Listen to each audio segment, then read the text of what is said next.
Nabi Shallallahu Alaihi Wasallam memberikan pesan yang sangat kuat kepada kita agar sedapat mungkin dalam setiap aktivitas kehidupan kita, sedapat mungkin bisa menunaikan sholat tahajud di pertengahan malam. Bisa menunaikan sholat tahajud dalam pertengahan malam sampai dengan sepertiganya. Baik. Kenapa ini penting dilakukan? Walaupun hukumnya itu tidak berhukum wajib. Walaupun hukumnya tidak berhukum wajib.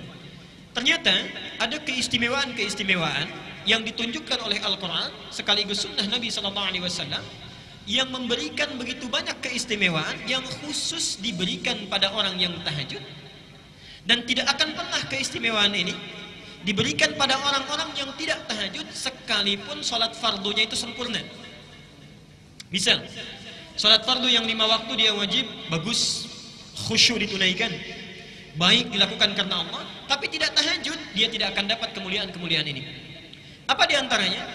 Satu, Rasulullah menyampaikan dalam hadis riwayat Muslim nomor hadis 1163, beliau menyampaikan afdalus salati ba'dal fariidati salatul laili. Afdalus salati, salat yang paling utama ba'dal fariidati, setelah salat fariidah itu, maksudnya yang 5 waktu, dari mulai subuh, zuhur, asar, maghrib kemudian isya, itu yang paling utama, yang paling bagus salatul laili, salat yang ditunaikan pada malam hari, yaitu yang dimaksud salat tahajud. Jadi sifatnya saja sudah disebut oleh Nabi sebagai salat yang sangat utama. Satu. Yang kedua, apa rincian dari keutamaan ini? Mari kita lihat pelan-pelan. Satu, disebutkan oleh Allah dalam Al-Quran surah 73 Al-Muzammil. Surah Al-Muzammil kemarin pernah kita bahas, ayat yang ke-6, inna nasyi'atal laili hiya asyaddu wat'aw wa aqwamu qila. Satu, ini kata Quran, sifat kekhusyuannya saja, sifat kekhusyuannya, salat malam itu kalau ditunaikan akan lebih khusyuk, lebih menyentuh ke dalam jiwa dibandingkan dengan salat yang ditunaikan di siang hari. Subhanallah. Inna nasyi'atal laili, sungguh bangun malam itu, hiya asyaddu wat'aw wa aqwamu qila, dia akan lebih menyentuh ke dalam jiwa, wa aqwamu qila, dan memberikan semangat yang kuat tatkala kita menyebutkan berbagai permohonan kepada Allah. Tolong jeli ya, jeli membaca ayat ini. Silahkan dibuka ayat 7 sampai 8-nya. Dibuka ayat 7 sampai 8-nya. Ya ayyuhal muzammil qumil laila illa qalila nisfahu aw inqus minhu ila qalila wazid 'alaihi warattilil qur'ana tartila. Baik ya. Inna sanulqi 'alaika qawlan thaqila inna nasyi'atal laili hiya asyaddu wat'aw wa aqwamu qila. Sekarang lihat ayat 7-nya. Innalaka fin nahari sabhan tawila. Saya berikan rahasianya di sini ya. Yang buka mushaf, saya tidak tuliskan di sini. Yang bawa mushaf, coba dibuka juga tafsirnya surah Al-Insan. Al-Insan ayat 26. Bukan Al-Ihsan ya, karena nggak ada Al-Ihsan di Quran. Al-Insan. Al-Insan ayat 26.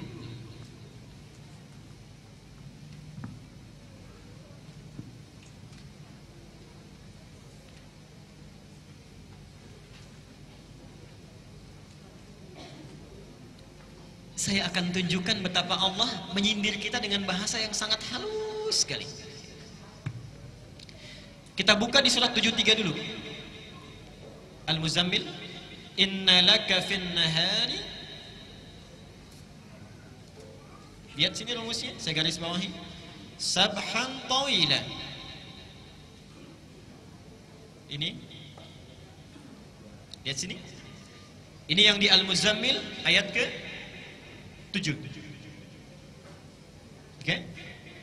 Sungguh kata Allah, inna laka fin nahari, sungguh engkau itu pada saat siang, sabhan tawila, begitu banyak dan sibuk betul aktivitasnya. Kalau bahasa bebasnya, subhanallah, kamu itu betapa sibuknya pada saat siang, pekerjaannya untuk kehidupan dunia kita saja, kerja sana sini, makan, minum, bahkan tidur dan sebagainya. Jadi siang itu seakan-akan tidak ada waktu untuk Allah, paling cuma 1 menit, 2 menit, 5 menit, 10 menit. Kadang-kadang sholatnya juga kalau ada rapat buru-buru. Ibu juga misalnya sedang sholat, dengar ada diskon, kadang-kadang buru-buru. Subhanallah. Innalaka fin nahari sabhan tawila. Kata Allah, kamu itu saat siang begitu sibuk luar biasa. Wadhkur isma rabbika wa tabattal ilaihi tabtila. Subhanallah. Perhatikan di sini ya. Kata Allah, kenapa tidak luangkan waktu sedikit saja di malam hari agar engkau bisa berzikir kepadaku. Siang hari kita sibuk dengan makhluk, kapan waktunya untuk Sang Khalik? Sedangkan setiap waktu Allah memperhatikan kita. Dan hebatnya manusia, kalau lagi butuh cepat ke Allahnya minta gitu kan? Allah menyindir kita dengan sangat halus. Anda itu siang kok sibuk sekali. Kalau malam dipakai apa? Sudah siang sibuk, malam tidur juga. Siangnya sibuk, wa ja'alna an-nahara ma'asha, sibuk beraktivitas, malamnya tidur. Cita-cita masuk surga. Cita-cita masuk surga. Kata Allah, subhanallah, wadhkur isma rabbika wa tabattal ilaihi tabtila. Kenapa tidak luangkan waktu sedikit saja untuk menyebut nama Tuhanmu, mendekat kepada Allah? Baik. Nah, disebut di ayat lain di Al-Insan itu, di Al-Ihsan, di Al-Insan maaf, ayat ke-26. Perhatikan di situ. Wa minal laili fasjud lahu wasabbihhu lailan tawila. Lailan tawila. Dan di antara sementara malam, tidak usah semuanya. Allah nggak minta kita semua malam, tidak. Sedikit saja kita bangun. Kemudian sujud kita, salat pada Allah. Wasabbihhu, dan banyak bertasbih menyebut namanya. Lailan tawila. Lihat sini sebentar. Garis bawahi dulu. Saya tidak akan menafsirkan yang ini dulu. Saya akan tafsirkan yang ini dulu. Bapak Ibu sekalian, perhatikan bedanya Allah dengan makhluk, Sang Khalik dengan makhluk. Kalau makhluk minta, manusia minta, biasanya setiap permintaan dan perintahnya itu harus ada kompensasi, timbal balik. Sifat kedua, kalau diminta sekali masih mungkin beri, walaupun kemungkinannya juga belum tentu diberi. Walaupun kemungkinannya belum tentu diberi. Pak, boleh minta kertas satu? Mungkin diberi. Boleh minta handphonenya? Belum tentu diberi, baik ya? Belum tentu diberi. Minta sekali diberi, kedua kali belum tentu diberi, 3 kali bisa marah. Sang Khalik lain, diminta sekali senang, 2 kali lebih senang, berkali-kali sangat senang, tidak minta malah marah, tidak minta malah marah. Dan hebatnya ketika Allah menyindir kita untuk coba bangun sedikit saja, tujuannya bukan supaya kita menunaikan sholatnya, bukan, tapi Allah tahu bahwa barangkali saat kamu sibuk itu kamu punya banyak masalah. Subhanallah. Ini sindiran sangat halus sekali, seakan-akan dengan sifat rahmatnya. Hai hambaku, barangkali engkau saat sibuk di siang hari, waktu kamu itu padat, barangkali punya masalah. Coba bangun sedikit saja, saya selesaikan masalah yang kamu miliki pada saat siang itu. Apa masalahnya? Coba lihat. 1, lihat kata Allah pahalanya Al-Isra ayat 79 sampai 82. Saya cepat, saya uraikan pertemuan yang lalu. 1, wa minal laili fatahajjad bihi nafilatan laka asa 1 ayyab'atsaka rabbuka maqaman mahmuda. Allah akan angkat derajat, karir, pekerjaan orang yang punya masalah ditempatkan di karir terbaik. Seakan-akan saat malam antum sibuk kalau bekerja siang hari, malam itu ditunggu. Ada nggak yang punya masalah di pekerjaannya? Wa qur rabbi adkhilni mudkhala sidqin. Ya Allah, mohon bimbing kami memulai pekerjaan ini dengan baik. Orang yang tahajudnya itu bangun dia ditunaikan, maka Allah akan bimbing dia mengawali aktivitasnya dengan bimbingan terbaik. Wa akhrijni mukhrajas sidqin. Subhanallah. Kalau dia memiliki kesulitan dimanapun itu, misal di pekerjaan, misal di rumah, misal dalam kehidupan harian, itu dibimbing oleh Allah, dilepaskan dari segala persoalan yang dialami. Waj'alni min ladunka sultanan nasira. Kalau diganggu oleh orang lain, langsung Allah yang menolongnya. Pak Ibu sekalian, kita ini aneh. Kita merasa punya kesulitan, Allah sedang menunggu kita, tapi kita abai. Padahal ketika Allah minta kita bangun, nggak usah banyak-banyak, sedikit saja. Saya tahu kamu sibuk nanti siang hari. Bangun sebentar saja. Kalau kamu bangun, silahkan punya persoalan apa, saya selesaikan setiap persoalan yang engkau bawa saat siang itu. Kalau orang sudah merasa kenikmatan dengan tahajud, maka sifatnya akan lain. Dia 1 kali bangun misalnya, diberikan oleh Allah anugerah tahajud, ada kenikmatan di dalamnya, dipuji oleh Allah, mendapatkan keutamaan kebaikan. Ketika kenikmatan dunia saja sudah dirasakan, subhanallah. Lihat. Wa qul ja'al haqqu wa zahaqal batilu innal batila kana. Begitu tahajud dia diberikan janji Allah dengan pasti, yakin di situ. Dia katakan benar ternyata janji Allah. Dinikmati tahajudnya, malam tadi yang cuma 2 rakaat, besoknya lailan tawila. Jadi yang ini menunjuk kepada orang yang berhasil tahajudnya, yang tadinya sabhan tawila sekarang dibalik sabhan tawila siangnya, lailan tawila malamnya. Jadi kalau orang tahu tentang hikmah dan hukum tahajud serta keistimewaannya, niscaya orang tidak akan pernah tidur pulas setiap malamnya. Pasti bangun. Pasti bangun. Saya teruskan sebentar. Yang selanjutnya, orang tahajud itu satu, disebut sifat salatnya akan lebih khusyuk. Yang kedua, mendapat anugerah kebaikan saat di dunia. Yang ketiga, langsung dipuji oleh Allah di Az-Zumar. Quran surah 39 ayat 9. Amman huwa qanitun ana al-laili sajidan wa qa'iman yahdharul akhirah wa yarju rahmat rabbih qul hal yastawi alladhina ya'lamuna wal ladzina la ya'lamun. Adakah sama di antara orang-orang yang suka bangun malam dengan khusyuk kemudian sujud berdiri lama karena Allah dengan orang-orang yang tidak beriman? Sedangkan orang-orang yang bangun di malam hari ini, satu, dia takut kalau di akhirat dia tidak akan selamat. Yang kedua, dia mengharap rahmatnya Allah. Jadi diberi kesempatan oleh Allah, setiap bangun kamu mau minta apa? Mau minta apa? Hadisnya qudsi bahkan. Ya ibadi, wahai hambaku, siapa yang kemudian meminta kepada Allah, aku akan berikan. Siapa yang memohon akan dikabulkan. Siapa yang beristighfar mohon ampunan akan diampuni pada saat ini. Subhanallah. Dan yang terakhir, ini tolong catat dengan baik ya. Allah sediakan surga khusus bagi orang-orang yang selalu mendawamkan tahajud. Jadi ada surga khusus nanti, ada surga khusus ya, tingkatannya yang disediakan bagi orang yang selalu konsisten tahajud. Dalilnya Quran surah 51. 51 kalau dibalik berapa? 15, ayat 15 sampai dengan 18. Ini saya mohon maaf ya, ini ada beda Al-Ihsan dengan di Pandeglang Masjid Agung. Kalau di Pandeglang itu yang disolatkan orang, yang di sini jam. Jadi jamnya udah hilang itu, ya, kanan kiri itu. Disampaikan tadi jamnya sudah mati Bapak, jadi nggak sempat lihat jam berapa sekarang. Tapi saya teruskan sebentar. Perhatikan ayatnya. Innal muttaqina fi jannatin wa 'uyun. Sungguh ada orang-orang yang bertakwa itu yang tinggalnya nanti di taman surga. Mohon antum dari sekarang siapkan kira-kira surganya mau di mana. Saya ingatkan lagi ya supaya tidak lupa. Surga itu terbagi 4 level di Quran. Hati-hati, ada 4 level surga. Nanti di setiap level ini sering orang mohon maaf agak keliru memahaminya. Setiap levelnya di situ nanti ada tingkatan, ada surga Aden sampai yang tertinggi Firdaus. Level pertama paling tinggi itu surga bersama Rasulullah sallallahu alaihi wasallam. Surga bersama Rasulullah sallallahu alaihi wasallam. Di sini dibagi 2. Ada yang langsung bersama Nabi, ada yang bertetangga dengan Rasulullah sallallahu alaihi wasallam. Yang langsung bersama Nabi, hadisnya sahih, man ahabba sunnati wa faqad ahabbani wa man ahabbani kana ma'i fil jannah. Siapa yang cinta dengan sunnahku, maka dia sungguh telah mencintaiku. Dan siapa yang mencintaiku, maka dia akan bersamaku di surga nanti. Kana ma'i, yarhamukallah. Kana ma'i, dia akan bersamaku.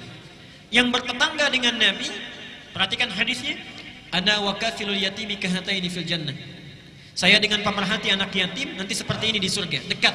Okay. Dekat, bertetangga. Level kedua itu orang yang tinggal di taman surga. Yang tinggal di taman surga. Apa keistimewaan taman surga ini? Taman surga ini keistimewaannya dibandingkan dengan surga biasa langsung disifati oleh Quran, akhidina ma atahum rabbuhum. Kalau surga yang lainnya, misal antum masuk surga di kelas biasa misal, itu kalau ingin minum saja ada pelayan namanya wildanun mukhalladun. Kalau laki-laki dilayani oleh bidadari yang sangat cantik luar biasa. Kalau perempuan oleh pangeran-pangeran surga, gelasnya saja bi aqwabi wa abariqa wa ka'sim min ma'in, terbuat dari mutiara-mutiara yang berkilauan dari emas dan perak yang menyatu. Yang sifatnya mala ainun ra'at wala udhunun sami'at wala khatarun ala qalbi bashar. Tidak pernah dilihat oleh mata di dunia, didengar kisahnya oleh telinga, dan subhanallah tidak pernah terlintas sedikit pun di benak kita. Itu surga kelas biasa. Tapi surga di taman surga, perhatikan, Kalau antum butuh apa-apa, itu Allah langsung yang kasih. Kun fayakun ada. Akhirina ma atahum rabbuhum innahum kanu qabla dzalika muhsinin. Mereka langsung dibalas oleh Allah, ingin apapun subhanallah langsung ada Allah yang berikan. Sungguh mereka itu adalah orang-orang yang ihsan saat di dunia. Apa cirinya? Ternyata ciri pertamanya itu orang yang konsisten tahajud. Lihat, kanu qalila minal laili ma yahja'un. Ciri pertamanya, orang-orang ini saat di dunianya sedikit tidurnya. Sedikit tidurnya. Dia hidupkan malamnya. Ya, ini insya Allah antum mirip-mirip ya. Kalau di situ sedikit tidur, di sini sedikit-sedikit. Tambah sedikit ya. Baik. Kanu qalilan minal laili ma yahjaun. Jadi kalau kita rajin tahajud, ya, kita dawamkan ibadah ini, subhanallah. Itu surganya yang sudah menanti minimal taman surga. Taman surga itu minimal. Ya. Kalau antum misalnya tambah lagi dengan yang lain, kita dawamkan misalnya subhanallah, salat sunnahnya yang qabliyahnya 12 rakaat tidak pernah ditinggalkan, didawamkan terus, dibikinkan rumah lagi. Dibikinkan istana di dalam surga. Kalau antum tinggalkan canda yang tidak bermanfaat, misal canda yang tidak bermanfaat itu yang ada bohongnya, hanya untuk membuat orang lain tertawa misalnya, itu subhanallah dibangunkan oleh Allah istana di pinggiran surga. Di pinggiran surga. Alhamdulillah masih penting dapat istana, ya. Di pinggiran surga. Baik, villa lah kalau dalam bahasa kita. Kalau orang yang meninggalkan perdebatan, misal ada debat kusir dan lain sebagainya, kita sudah tidak nyaman dengan itu, kita tinggalkan karena Allah, dibangunkan di dalam surga. Dan orang yang memelihara amal-amal solehnya, diperbaiki lagi, dibangunkan rumah di puncak tertinggi di surga. Sekarang, antum kira-kira sudah merencanakan mau tinggal di mana? Saya cuma kasih dua pilihan. Kata Quran, minimal, ini yang paling minimal. Minimal itu kita harus ada di kelas 3.